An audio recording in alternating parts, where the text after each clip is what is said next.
स्वागत है आपका देवभूमि समाचार में। मैं हूं आपके साथ जो है बुलेटिन की शुरुआत करते हैं। राज्य गठन के 24 सालों में उत्तराखंड ने विकास की नई ऊंचाइयों को हासिल किया है।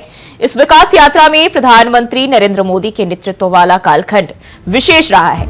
इस दौर में उत्तराखंड में तरक्की के नए द्वार खुले। आर्थिक मोर्चे पर प्रदर्शन भी उत्साहजनक रहा है। राज्य की प्रति व्यक्ति आय में 17 गुना वृद्धि हुई है और हमने आगामी 5 वर्षों में राज्य की जीएसडीपी को दोगुना करने का लक्ष्य भी निर्धारित किया है। इस दिशा में हम लगातार आगे बढ़ रहे हैं। राजस्व वृद्धि के लिए कारगर कदम भी उठाए गए हैं। घाटे में चल रहे राज्य सरकार के कई विभाग आज लाभ देने की स्थिति में आ रहे हैं। मुझे पूरा विश्वास है कि राज्य की देवतुल्य जनता और शासन प्रशासन के प्रयासों से हम इस लक्ष्य को पाने में सफल होंगे।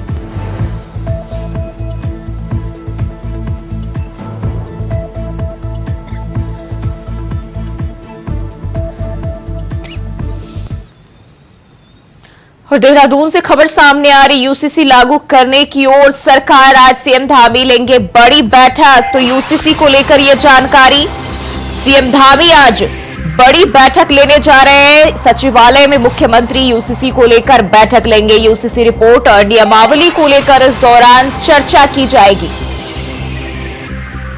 तो ये जानकारी देहरादून से सामने आ रही। गृह विभाग की ओर से अधिकारियों को निर्देश और बैठक में मौजूद रहने के निर्देश जारी किए गए हैं। तो ये जानकारी सामने आ रही है और इसी खबर पर ज्यादा जानकारी के साथ अभय केंतुरा हमारे सहयोगी देहरादून से हमारे साथ जुड़ गए हैं। अभय, यूसीसी लागू करने की ओर जो है सरकार अब पूरी तरह से अग्रसर है और इसी को लेकर जो है बैठक होने जा रही है। कब से बैठक होने वाली है, क्या कुछ जानकारी बैठक को लेकर? बिल्कुल, ये कह सकते हैं कि उत्तराखंड सरकार ने जो वायदा किया था वो वायदा पूरा होने की दिशा में एक कदम और सरकार आगे बढ़ गई है। मुख्यमंत्री पुष्कर सिंह धामी ने 2022 के विधानसभा चुनाव से पहले यूसीसी लाने का वायदा किया था और सरकार बनते ही मुख्यमंत्री की तरफ से यूसीसी के गठन के लिए एक विशेषज्ञ कमेटी का प्रावधान यहाँ पर किया गया था, जो जस्टिस संजना देसाई की अध्यक्षता में ये कमेटी ने अपना काम यहाँ पर किया था और अपनी रिपोर्ट सरकार को सौंपी थी। उसके बाद सरकार की तरफ से जो रूल्स एंड मेकिंग कमेटी है उसको बनाने का काम यहाँ पर किया गया था, जिसमें पूर्व मुख्य सचिव शत्रुघ्न सिंह की अध्यक्षता में इस कमेटी का गठन यहाँ पर हुआ था। और आज संभव ये कहा जा सकता है कि कमेटी की तरफ से जो कानून और जो प्रावधान होंगे इस नियम के, इस कानून के, यूसीसी के, उसकी ये पूरी ड्राफ्टिंग है वो मुख्यमंत्री को सौंपने का काम उनकी तरफ से किया जाएगा। अब से कुछ देर बाद ये कह सकते हैं कि अगले 15 से 20 मिनट में ड्राफ्टिंग कमेटी है उनकी तरफ से ये रूल्स मेकिंग की जो प्रणाली है वो मुख्यमंत्री को सौंपने का काम यहाँ पर किया जाएगा। और दोपहर 1 बजे से इस यूसीसी के साथ जो उसकी जो विशेषज्ञ समिति है मुख्यमंत्री के साथ उनकी एक अहम बैठक यहाँ पर रहेगी, जिसमें शासन के आला अधिकारी मौजूद रहेंगे, विधि विभाग के विशेषज्ञ मौजूद रहेंगे। और सबसे बड़ी बात है कि इसे 9 नवंबर से लागू कर पूरे प्रदेश पर लागू करना है या नहीं करना है, या कुछ और चीजें भी प्रावधान में उसको ऐड यहाँ पर किया जा सकता है। उन सब चीजों को लेकर बातचीत यहाँ पर होगी, उन सब चीजों को लेकर मंथन यहाँ पर होगा और अंतिम निर्णय लेने का काम सरकार की तरफ से किया जाएगा। ये कहा जा सकता है कि धामी सरकार जो वायदा कर रही, धामी सरकार ने जो 2022 के विधानसभा चुनाव में जो वायदा किया था उस वायदे को पूरा करने की दिशा में सरकार अपने कदम बढ़ा चुकी है और जल्द ही उत्तराखंड राज्यवासियों को बड़ी सौगात पर मिलने वाली है और उत्तराखंड राज्य देश का पहला राज्य यहाँ पर बन जाएगा जहाँ पर यूसीसी कानून लागू होगा। ये कह सकते हैं कि इसके अलावा जो सबसे बड़ी बात है कि यूसीसी के तहत उत्तराखंड में किस प्रकार से कानून यहाँ पर काम करेगा, पुलिस किस प्रकार से अपने काम यहाँ पर करेगी, उन सब चीजों की थोड़ी देर में विस्तृत डिटेल भी यहाँ पर आ जाएगी। अब है अगर हम बात करते हैं सीएम धामी की, 9 नवंबर तक का वक्त उन्होंने दिया था, क्योंकि जिस तरीके से जब प्रस्ताव पास हुआ उसके बाद से भी विपक्ष जो है पक्ष पर लगातार हमलावर भी रहा है कि सरकार इसमें कहीं ना कहीं देरी कर रही है। केवल चुनाव के लिए ये सारा प्रोपेगेंडा सरकार की तरफ से किया जा रहा है, लेकिन जो 9 नवंबर तक का वक्त तय किया गया है सीएम धामी की ओर से, बैठकों का दौर भी जारी रहा है। क्या संभावना है, क्या ये जो समय दिया गया है, तारीख तय की गई है, तब तक ये लागू किया जा सकता है?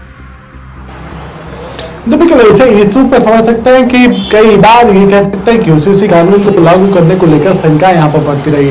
सियासी गलियारों में चर्चाओं का दौर तेज होता रहा और खुद ये कह सकते हैं कि अब से कुछ दिन पहले ही मुख्यमंत्री पुष्कर सिंह धामी ने ये संभावना यहाँ पर जताई थी कि जो वायदा उन्होंने 9 नवंबर को उत्तराखंड राज्य में राज्य स्थापना दिवस के दिन यूसीसी कानून लागू करने की बात कही थी, उस पर शायद और विलंब यहाँ पर हो सकता है।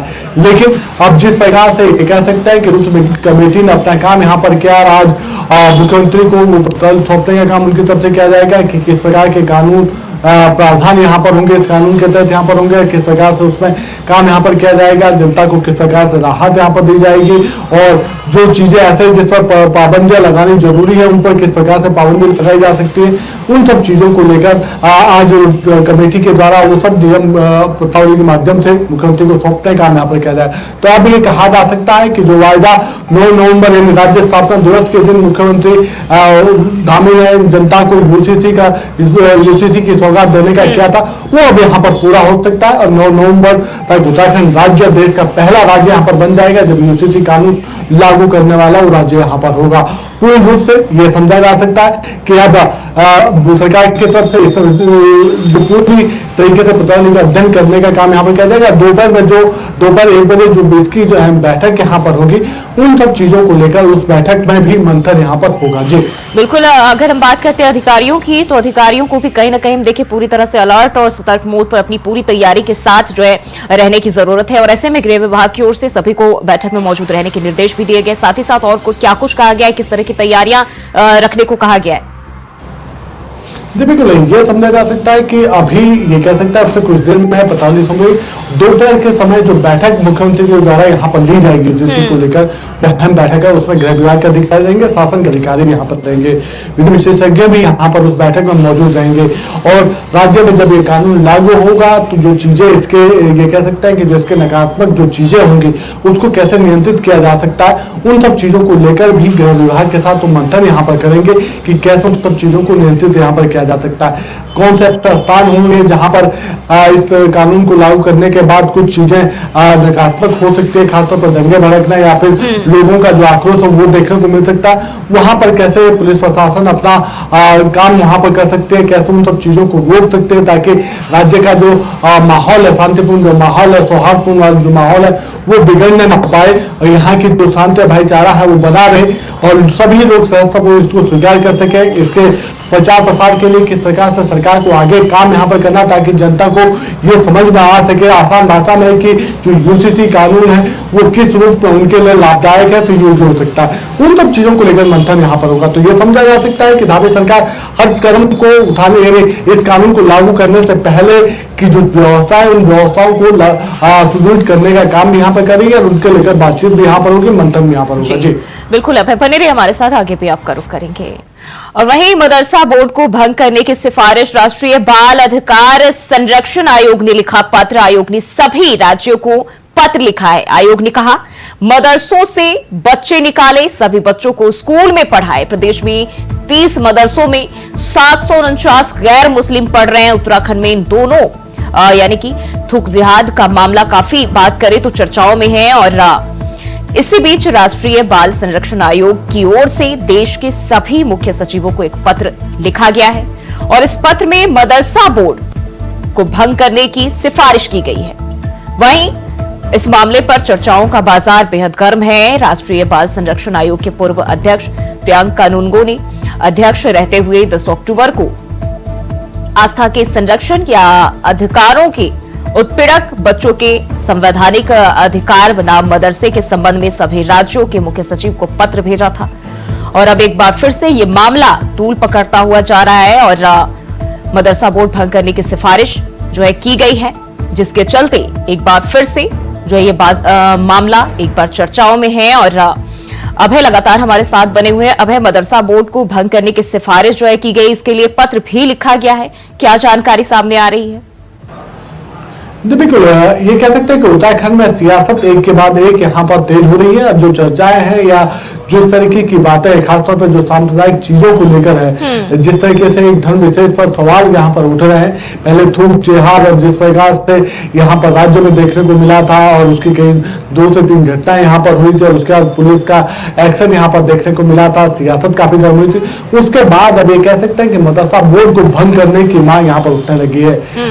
राष्ट्रीय बाल संरक्षण आयोग की तरफ से ये मांग यहाँ पर की गई है। उत्तराखंड में मदरसा बोर्ड को भंग करने की बात की गई है। इसके अलावा देश के दूसरे राज्यों में भी मदरसा बोर्डों को भंग करने के लिए उनकी तरफ से पत्र यहाँ पर भेजे गए हैं। ये समझा जा सकता है कि उत्तराखंड में जैसे पिछले दिनों यहाँ पर देखने को मिला था कि गैर जो मदरसा बोर्ड है वहां पर दूसरे धर्म के जो बच्चे हैं वो वहां पर पढ़ रहे थे। ऐसे 30 मदरसे यहाँ पर चिन्हित किए गए थे जहां पर 750 से ज्यादा बच्चे वहां पर पठन पाठन काम कर रहे थे और उनके इस निर्णय को ये कह सकते हैं बाल संरक्षण आयोग की तरफ से गंभीरता पूर्वक यहाँ पर लिया गया था।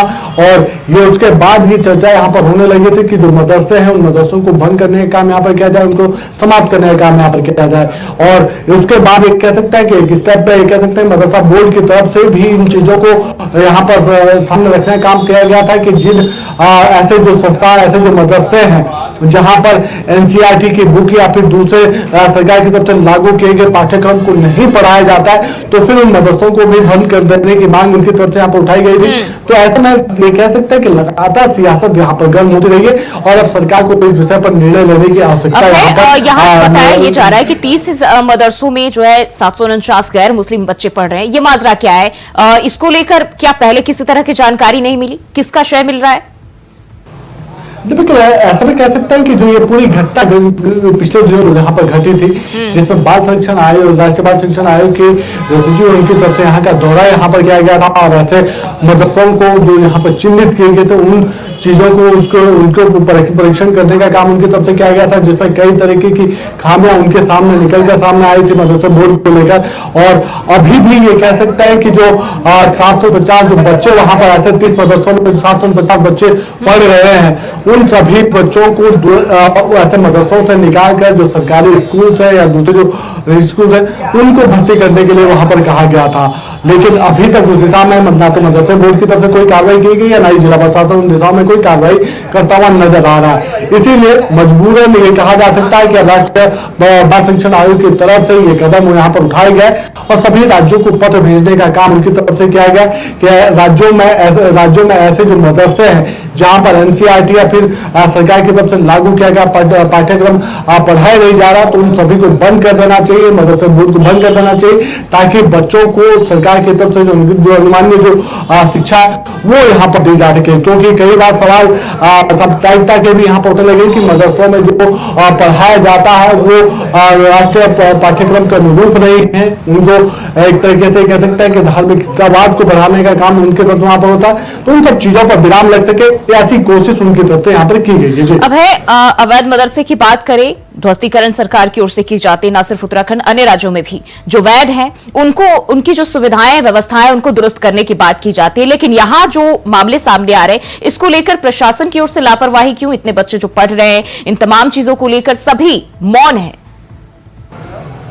बिल्कुल ये कह सकते हैं कि प्रशासन अपने स्तर पर कार्रवाई जरूर यहाँ पर कर रहा है लेकिन जिस त्वरित गति से कार्रवाई हो जानी चाहिए थी वो यहाँ पर देखने को नहीं मिली। तो ऐसा में समझा जा सकता है कि जो राजनीतिक जो लाभ या राजनीतिक जो लोग इस चीजों से जुड़े हुए हैं वो लोग अपने पद का इस्तेमाल यहाँ पर कर रहे हैं, अपने पावर का इस्तेमाल यहाँ पर कर रहे हैं और उन सब चीजों को नहीं होने देना चाहते हैं। लेकिन अगर जिस प्रकार से रिपोर्ट यहाँ पर आई है, जिस प्रकार से मांग यहाँ पर की गई कि मदरसों को भंग कर देना चाहिए, मदरसे जो बोर्ड है उनको भंग कर देना चाहिए, ऐसे मदरसों से बच्चों को निकाल कर स्कूलों में भेजना चाहिए तो वो कदम एक सहायता तौर पर लिया जाना चाहिए था। क्योंकि जिस प्रकार से मदरसों में जो और निरीक्षण के दौरान जो कमियां देखने को मिली थी, जो उनका पाठ्यक्रम था वो सरकार के अनुमन्य पाठ्यक्रम के अनुरूप नहीं था तो फिर ऐसे में संभावना जताई जा सकती है कि वहां पर पठन पाठन की जगह कोई दूसरे कार्य भी वहां पर होते रहे होंगे तो जो संदेह के घेरे में आते हैं। तो इसलिए ये मांग यहाँ पर उठाई गई। सरकार को भी या प्रशासन को भी इस दिशा में उचित कार्रवाई करने की आवश्यकता है। लगातार उसकी मांग भी यहाँ पर की जा रही है। जी बिल्कुल अभय, बहुत बहुत शुक्रिया जानकारी साझा करने के लिए। और वहीं बढ़ते आगे, बीजेपी प्रदेश अध्यक्ष महेंद्र भट्ट को सक्रिय सदस्यता अभियान के तहत सदस्यता सत्यापन के बाद उत्तराखंड राज्य के सदस्यता पर्यवेक्षक और राष्ट्रीय सचिव ऋतुराज सिन्हा तथा प्रदेश सदस्यता के संयोजक कुलदीप कुमार ने सक्रिय सदस्यता की रसीद प्रदान की। और इस दौरान भट्ट ने कहा कि भारतीय जनता पार्टी के राष्ट्रव्यापी सक्रिय सदस्यता अभियान के अंतर्गत सक्रिय कार्यकर्ता के रूप में अपनी सदस्यता का नवीनीकरण कर गौरवान्वित हूं।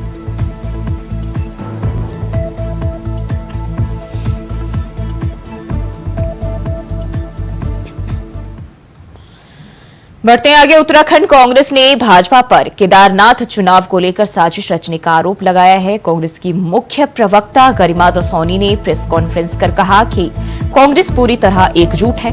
कांग्रेस में गुटबाजी दिखाने का भाजपा साजिश रच रही है। केदारनाथ में हार तय देख अफवाहें फैलाई जा रही है। उन्होंने कांग्रेस में गुटबाजी की खबरों को सिरे से नकारते हुए कहा कि साजिश रचने के मामले में बीजेपी हमेशा एक्सपर्ट रही है। जब जब भाजपा को सामने हार नजर आती है, वो इसी तरह के प्रपंच रचने का काम करती है। बता दें कि नए पर्यवेक्षकों की नियुक्ति को लेकर कांग्रेस प्रदेश अध्यक्ष करण माहरा नाराज बताए जा रहे हैं। अभी फिर ये अपनी कारस्तानियों से बाज नहीं आ रहे हैं। देखिए, केदारनाथ उपचुनाव एक बहुत ही महत्वपूर्ण चुनाव है और वहां जितने ज्यादा लोग होंगे प्रभारी के तौर पर या पर्यवेक्षक के तौर पर, उससे उत्तराखंड कांग्रेस ही लाभान्वित होगी। चारों अनुभवी चेहरे हैं, चारों हमारे महत्वपूर्ण पदाधिकारी हैं जिनको वहां पर नियुक्ति दी गई है। भारतीय जनता पार्टी से कोई क्यों नहीं पूछता कि 5-5 प्रभारी मंत्री बनाए गए हैं, जो काबीना मंत्री हैं, जिन पर बाकी के प्रदेश की जिम्मेदारियां हैं, उनको केदारनाथ की ड्यूटी पर लगा रखा है। हम 4 लोग लगाएं तो उस पर जलजला आ जाता है, उनके 5 लोगों पर किसी के पेट में मरोड़ भी नहीं उठते। तो कहीं ना कहीं कोई जो है गुटबाजी नहीं है, कोई सिरफुटव्वल नहीं है, कोई नूरा कुश्ती नहीं है। कांग्रेस पार्टी एकजुट और एकमुठ होकर केदारनाथ उपचुनाव लड़ने जा रही है और इसी बात से भारतीय जनता पार्टी घबराई हुई है, अंदर तक कांपी हुई है। और मुख्यमंत्री पुष्कर सिंह धामी के निर्देश पर महिला सशक्तिकरण और बाल विकास विभाग के अधीन देहरादून के केदारपुरम में संचालित नारी निकेतन में रह रही निराश्रित महिलाओं को परिवार से मिलाने के लिए फैमिली रीयूनियन प्रोग्राम चलाया जा रहा है। उत्तराखंड सरकार की पहल नारी निकेतन में रह रहे निराश्रितों के जीवन में रंग भरने का काम कर रही है। धामी सरकार की ओर से चलाए जा रहे फैमिली रीयूनियन प्रोग्राम के तहत अब तक 23 महिलाओं को उनके बिछड़े परिवार से मिलाया जा चुका है और इस प्रोग्राम के तहत देश के विभिन्न राज्यों में ही नहीं बल्कि नेपाल, बांग्लादेश तक महिलाओं के बिछड़े परिवारों की तलाश की जा चुकी है। प्रोग्राम के तहत न सिर्फ निराश्रित महिलाओं की घर वापसी कराई जा रही है, बल्कि इसके बाद भी इनकी सुरक्षा सुनिश्चित की जाती है।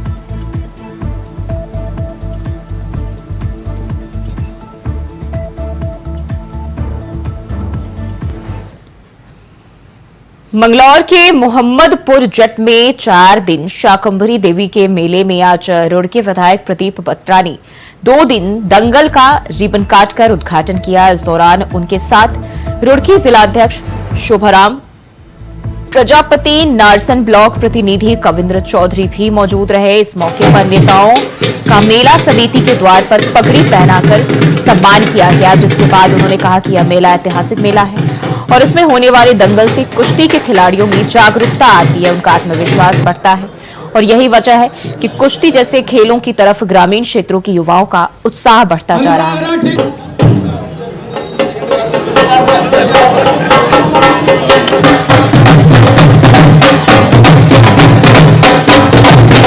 पूरी तरह से पूरा समर्पण भाव से इस योगदान दे रहे हैं हमारे सर्व साथी और हमारी कमेटी के मेंबर, जिससे कि यह परंपरागत रूप से जो प्राचीन से चला आ रहा है। इस दंगल में जब दूर दूर से पहलवान आते हैं, हरियाणा, पंजाब, दिल्ली, और अपना करतब दिखाते हैं, इसी परंपरा को हम आगे बढ़ाते हैं। इस कार्य को करने का काम कर रहे हैं, क्योंकि इस क्षेत्र में और इस जगह पर जो आयोजन होता है और सभी आसपास के सभी क्षेत्र वाले ग्राम वासी यहाँ से आकर अपना समय देते हैं, उस चीज को हम आगे बढ़ाने का कार्य कर रहे हैं जो समाज में बहुत आवश्यक है। प्रसाद मेले का आयोजन आज यहाँ पर किया गया है।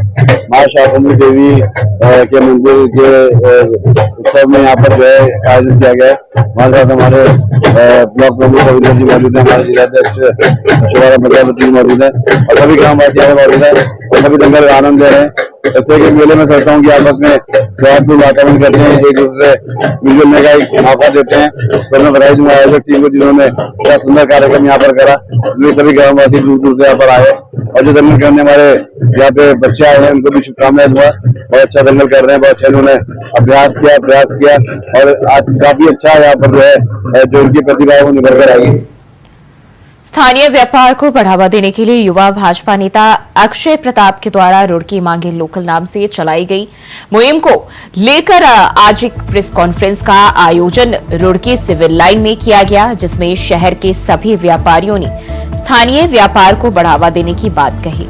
व्यापारियों ने नगर की जनता से ऑनलाइन खरीदारी न करके सिर्फ स्थानीय व्यापारियों से ही खरीदारी करने की अपील की। आपको बता दें कि ऑनलाइन खरीदारी के कारण कहीं न कहीं स्थानीय व्यापारियों के कारोबार पर असर पड़ा है और कई बार ऑनलाइन खरीदारी में ग्राहक ठगी का शिकार भी हो जाते हैं, जिसको लेकर युवा भाजपा नेता अक्षय प्रताप सिंह ने रुड़की मांगे लोकल के नाम से एक मुहिम चलाई और जिसका असर देखने को मिल रहा है। स्थानीय दुकानदार और नगरवासी भी इस मुहिम को बढ़ावा दे रहे हैं। ये एक हम लोगों ने पहल करी है रुड़की के लोकल व्यापारियों के लिए, जिसका हमने नाम दिया है रुड़की मांगे लोकल। रुड़की मांगे लोकल से हम ये कह रहे हैं कि आप इस त्योहार के सीजन में कुछ ना कुछ खरीदारी रुड़की के लोकल बाजारों से जरूर करें।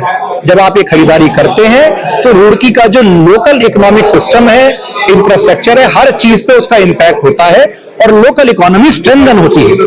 मेरा जो इनिशिएटिव मैंने लेने की कोशिश कर रहा हूं या जो हम लोगों ने ये लॉन्च करा है, इसका सिर्फ जो है ऑनलाइन वर्सेस ऑफलाइन का डिबेट नहीं है।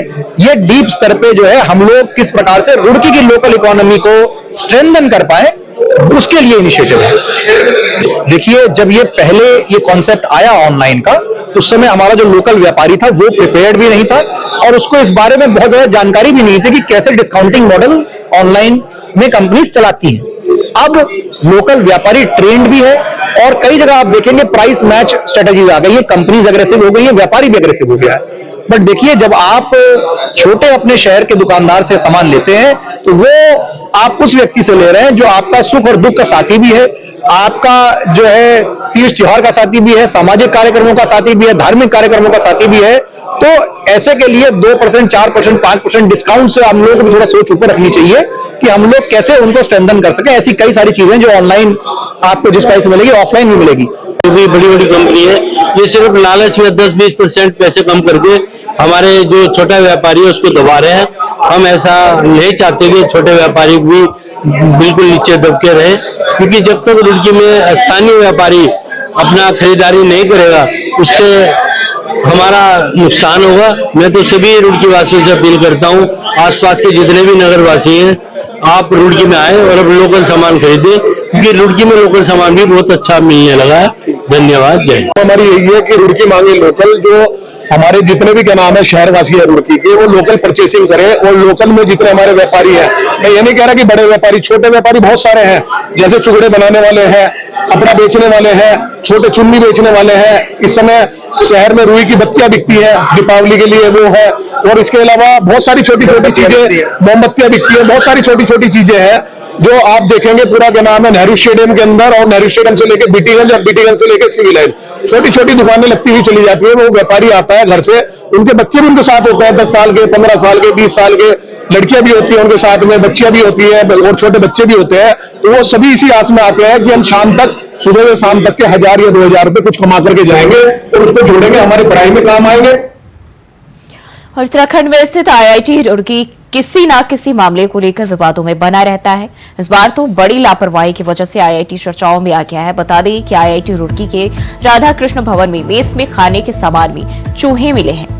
ये चूहे कढ़ाई, चावल, राशन आदि में दिखे हैं। यह सब देखने के बाद छात्रों ने मेस में ही हंगामा कर दिया और यही नहीं, 400 से अधिक छात्रों को भूखा भी रहना पड़ा। सोशल मीडिया पर अब इसकी फोटो और वीडियो खूब वायरल हो रहे हैं। प्रतिदिन की तरह ही बृहस्पतिवार को भी छात्र खाना खाने के लिए मेस पहुंचे और कुछ छात्र किचन की तरफ जा पहुंचे। वहां उन्होंने देखा कि जिस कढ़ाई में सब्जी बनी हुई थी उसमें 2 चूहे कूद रहे हैं और उन्होंने इसका वीडियो बना लिया। अन्य छात्रों को भी मौके पर बुलाया। छात्रों ने अंदर जाकर देखा तो जिस प्रेशर कुकर में चावल तैयार होना था उसमें भी चूहा गोते लगा रहा था। इसके अलावा किचन में रखी अन्य सामग्री में भी चूहे मिले और यह देखकर छात्र दंग रह गए। छात्रों का कहना था कि उन्हें चूहों वाला खाना खिलाया जा रहा है।